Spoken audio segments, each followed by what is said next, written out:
Assalamualaikum warahmatullahi wabarakatuh. Pada pertemuan kita kali ini kita memasuki bab baru, yaitu sistem pertahanan tubuh manusia atau sistem imunitas. Sistem pertahanan tubuh manusia. Apa sih sistem pertahanan tubuh? Sistem pertahanan tubuh atau sistem imun yaitu suatu sistem dalam tubuh yang bekerja mempertahankan serangan suatu bibit penyakit atau patogen yang masuk ke dalam tubuh. Nah, serangan tersebut berupa mikroorganisme seperti virus, bakteri, jamur, protozoa, atau molekul-molekul asing lainnya. Fungsi sistem pertahanan tubuh yang pertama sebagai bentuk kekebalan tubuh. Kemudian yang kedua, penangkal dan penghancur benda-benda asing yang masuk ke dalam tubuh. Benda-benda asing tersebut yang tadi seperti virus, bakteri, jamur, protozoa, dan lain-lain. Yang ketiga, pendeteksi adanya sel-sel abnormal. Misalnya sel yang mengalami mutasi, sel yang berubah sifat atau menjadi ganas seperti kanker, kemudian infeksi dan patogen yang membahayakan tubuh, kemudian menghancurkannya. Kemudian yang keempat, untuk menjaga keseimbangan komponen dan fungsi tubuh, terutama pada komponen tubuh yang telah tua. Nah, sel tubuh yang berperan dalam kekebalan tubuh adalah leukosit atau sel darah putih. Nah, protein asing yang masuk ke dalam tubuh manusia akan dianggap sebagai antigen. Antigen akan dihancurkan oleh leukosit melalui dua cara. Yang pertama, pembentukan antibodi atau dengan cara memakannya atau fagositosis. Kemudian sistem pertahanan tubuh dibagi menjadi dua, pertahanan tubuh non-spesifik dan pertahanan tubuh spesifik. Pertahanan tubuh non-spesifik yaitu pertahanan tubuh bawaan sejak lahir yang berfungsi memberikan respon langsung terhadap berbagai antigen yang menyerang tubuh. Dibagi menjadi pertahanan tubuh yang pertama meliputi pertahanan fisik atau mekanis dan kimiawi. Kemudian yang kedua, pertahanan yang kedua meliputi inflamasi, fagositosis, dan protein antimikroba. Pertahanan yang pertama, pertahanan fisik atau mekanik meliputi kulit, kornea mata, dan membran mukosa yang melapisi saluran pernafasan, pencernaan, saluran kemih, dan saluran reproduksi. Nah, selama penghalang ini utuh dan tidak rusak, patogen tidak dapat masuk ke dalam tubuh. Misalnya kulit memiliki lapisan terluar berupa kulit mati yang mengeras, kering, dan mengandung keratin. Kondisi ini tidak mendukung pertumbuhan patogen yang umumnya menghendaki lingkungan yang basah atau lembab. Kemudian yang kedua, kornea. Kornea secara spesifik melindungi bola mata dari iritasi dengan dibantu air mata. Kemudian membran mukosa memiliki lapisan sel-sel epitel yang menghasilkan mukus atau lendir yang dapat berfungsi sebagai perangkap patogen. Kemudian pertahanan biologis berupa populasi bakteri yang tidak berbahaya yang hidup di kulit, membran mukosa, usus besar, dan saluran vagina. Bakteri ini dapat menghambat pertumbuhan banyak bakteri patogen dengan cara berkompetisi dalam mendapatkan nutrien. Kemudian pertahanan kimiawi berupa sekresi zat kimia yang menghambat pertumbuhan mikroorganisme. Nah, contohnya ini seperti air mata, sebum atau minyak, mukus pada saluran pencernaan dan pernafasan, saliva, keringat, dan sekret dari vagina. Misalnya air mata yang dihasilkan kelenjar lakrimal mengandung enzim yang dapat melarutkan dan membersihkan mikroorganisme dan zat-zat penyebab iritasi mata. Kemudian yang sebum atau minyak mengandung asam lemak yang bersifat antimikroba. Sel-sel epitel lambung menghasilkan asam klorida sehingga suasananya menjadi asam yang dapat membunuh mikroorganisme yang terbawa makanan. Kemudian pertahanan yang kedua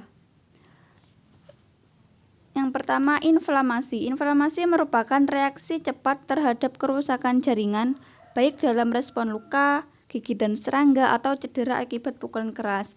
Tanda-tandanya, timbul warna merah. Hal ini disebabkan pembuluh darah membesar, meningkatnya aliran darah ke area yang rusak.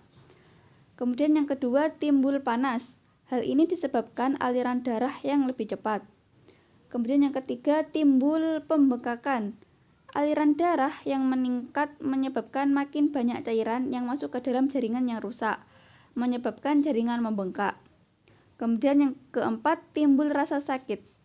Jaringan yang membengkak menekan reseptor dan saraf. Selain itu, zat kimia yang dihasilkan oleh sel-sel di area jaringan merusak juga menstimulasi saraf. Inflamasi berperan paling penting bagi pertahanan tubuh karena reaksi ini mencegah penyebaran infeksi ke jaringan lain, mempercepat proses penyembuhan, dan memberikan informasi pada komponen sistem imun lain tentang adanya infeksi. Yang kedua, fagositosis. Fagositosis dilakukan oleh sel darah putih jenis neutrofil dan monosit. Proses fagositosis meliputi sel darah putih menelan patogen, membawanya ke dalam vakuola yang ada di sitoplasma sel tersebut, lalu mencernanya dengan enzim litik. Protein antimikroba terdiri atas interferon dan protein komplementer. Yang pertama, interferon adalah protein yang dihasilkan oleh sel tubuh yang terinfeksi virus untuk melindungi bagian sel lain di sekitarnya. Selain itu, interferon berfungsi menghambat perbanyakan sel-sel terinfeksi. Kemudian yang kedua, protein komplementer adalah sekumpulan protein yang bersirkulasi di darah dalam keadaan tidak aktif. Protein ini akan muncul apabila muncul ikatan antigen dan antibodi. Kemudian, sistem pertahanan tubuh spesifik, yaitu pertahanan tubuh yang bersifat khusus sesuai dengan jenis antigen yang masuk ke dalam tubuh, yaitu dibagi menjadi dua, limfosit dan antibodi. Yang pertama, limfosit. Limfosit menghasilkan zat yang dapat mengenal dan menghancurkan mikroba dan zat asing. Selain itu, limfosit juga memiliki ingatan imunologis sehingga mempercepat penghancuran mikroba dan zat asing. Oleh karena itu, limfosit dianggap sebagai sistem pertahanan utama pada tubuh. Nah, limfosit dibedakan menjadi dua, yaitu limfosit B dan limfosit T. Limfosit B atau sering disebut sel B diproduksi di dalam sumsum tulang, lalu diangkut ke sistem limfatik. Limfosit B berperan seperti pabrik senjata di dalam tubuh, yaitu memproduksi antibodi untuk menghancurkan zat asing. Ada beberapa jenis. Yang pertama, jenis limfosit B, yaitu sel B memori atau untuk mengingat dan mengenal antigen, dan sel B plasma atau mensekresikan antibodi untuk menghancurkan antigen. Yang kedua, limfosit T atau sering disebut sel T. Limfosit T diproduksi di limfa, kemudian bermigrasi ke kelenjar limfa dan jaringan usus yang berfungsi dalam sistem kekebalan tubuh. Ada beberapa jenis limfosit T, yaitu sel T memori untuk mengingat dan mengenali antigen. Yang kedua, sel T pembunuh atau sitotoksik untuk menghancurkan sel tubuh yang diserang antigen. Kemudian sel T penolong untuk mengaktifkan sel T pembunuh dan sel B, serta pembentukan antibodi untuk melawan antigen. Dan sel T suppresor untuk menurunkan respon imun yang berlebihan.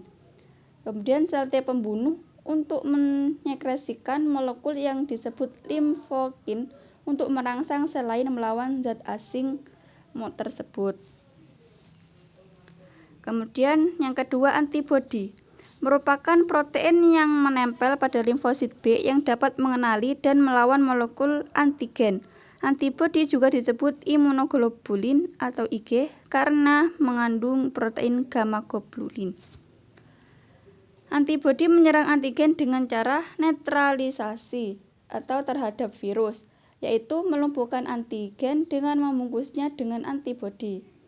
Yang B, aglutinasi terhadap mikroba, yaitu dengan menggumpalkannya. Kemudian yang C, presipitasi terhadap antigen terlarut, yaitu dengan mengendapkannya sehingga antigen menjadi tidak aktif. Yang terakhir, yang D, lisis terhadap sel asing, yaitu dengan merusak membran sel sehingga sel asing menjadi rusak. Tipe-tipe antibodi. Yang pertama, imunoglobulin G atau IgG merupakan imunoglobulin yang mampu melintasi plasenta. Imunoglobulin ini merupakan pertahanan utama terhadap infeksi untuk bayi pada minggu-minggu pertama kehidupannya yang diperkuat dengan IgG dari kolostrum. Kemudian yang kedua, imunoglobulin A atau IgA ditemukan di dalam sekresi eksternal, misalnya pada saluran nafas, intestinal, urin, genital, saliva, air mata, dan air susu. Kegunaannya untuk menetralisasi virus dan menghalangi penempelan bakteri pada sel epitelium. Yang ketiga, imunoglobulin M atau IgM. IgM adalah antibodi yang disintesis pertama kali dalam stimulus antigen. Janin dalam rahim mampu memproduksi IgM pada umur kehamilan 6 bulan. Yang D, imunoglobulin D atau IgD. IgD ditemukan pertama kali sebagai protein mieloma. IgD ini selalu melekat pada permukaan luar sel limfosit B. Kegunaannya sebagai reseptor antigen sel limfosit B dan penting bagi aktivasi sel B tersebut. Terakhir yaitu imunoglobulin E atau IgE. IgE disekresikan oleh plasma di kulit, mukosa, serta tonsil. Jika bagian ujung IgE terpicu oleh antigen, akan menyebabkan sel melepaskan histamin yang menyebabkan peradangan dan reaksi alergi. Selanjutnya, jenis-jenis kekebalan tubuh dibagi menjadi dua, kekebalan aktif dan kekebalan pasif. Kekebalan aktif terjadi apabila tubuh memperoleh sistem imun secara aktif dan menghasilkan respon imun utama. Nah, kekebalan aktif dibagi lagi menjadi dua, kekebalan aktif secara alami dan kekebalan aktif secara buatan. Kekebalan aktif secara alami terjadi saat tubuh terkena penyakit. Ketika terkena patogen, tubuh membentuk antibodi yang sesuai. Jika suatu saat terkena penyakit yang sama, maka tubuh dapat mencegahnya dengan cepat. Nah, ini contohnya pada penderita cacar. Penderita cacar tidak akan terserang oleh penyakit yang sama lagi seumur hidupnya karena sistem kekebalan tubuhnya telah mengenali antigen penyebab penyakit tersebut atau virus cacar, sehingga dapat membentuk antibodi ketika virus tersebut menyerang kembali. Kemudian kekebalan aktif secara buatan dapat dilakukan dengan memberikan vaksin. Vaksin adalah bibit penyakit yang sudah dilemahkan sehingga di dalam tubuh timbul kekebalan pada suatu jenis patogen sesuai dengan vaksin yang digunakan. Nah, misalnya jenis-jenis vaksin seperti vaksin hepatitis A dan B, vaksin polio, vaksin tiroid untuk mencegah penyakit tifus, kemudian vaksin varicella untuk mencegah penyakit cacar air, dan lain-lain. Kemudian kekebalan pasif. Kekebalan pasif yaitu mekanisme pertahanan tubuh yang tidak dirangsang. Kekebalan ini dilakukan dengan memberikan zat antitoksin. Zat antitoksin diberikan langsung ke dalam tubuh. Contohnya, jika seorang anak menderita sakit yang membahayakan dan sebelumnya belum pernah diimunisasi, maka anak tersebut akan diberi atau disuntik pencegahan. Kekebalan ini hanya bersifat sementara. Yang terakhir yaitu gangguan sistem pertahanan tubuh. Yang pertama, hipersensitivitas atau alergi adalah peningkatan sensitivitas atau reaktivitas terhadap antigen yang pernah dipajangkan sebelumnya. terjadi pada beberapa orang saja dan tidak terlalu membahayakan tubuh. Kemudian yang kedua, penyakit autoimun adalah kegagalan sistem imunitas untuk membedakan sel tubuh dengan sel inang, sehingga sistem imunitas menyerang sel tubuh sendiri. Yang ketiga, imunodefisiensi adalah kondisi menurunnya keefektifan sistem imunitas atau ketidakmampuan sistem imunitas untuk merespon antigen. Contoh defisiensi imun kongenital dan AIDS atau acquired immunodeficiency syndrome. Mungkin cukup sekian materi kita kali ini untuk pertemuan kita kali ini, yaitu bab sistem pertahanan tubuh. Kurang lebihnya saya mohon maaf. Wabillahi taufiq wal hidayah. Wassalamualaikum warahmatullahi wabarakatuh.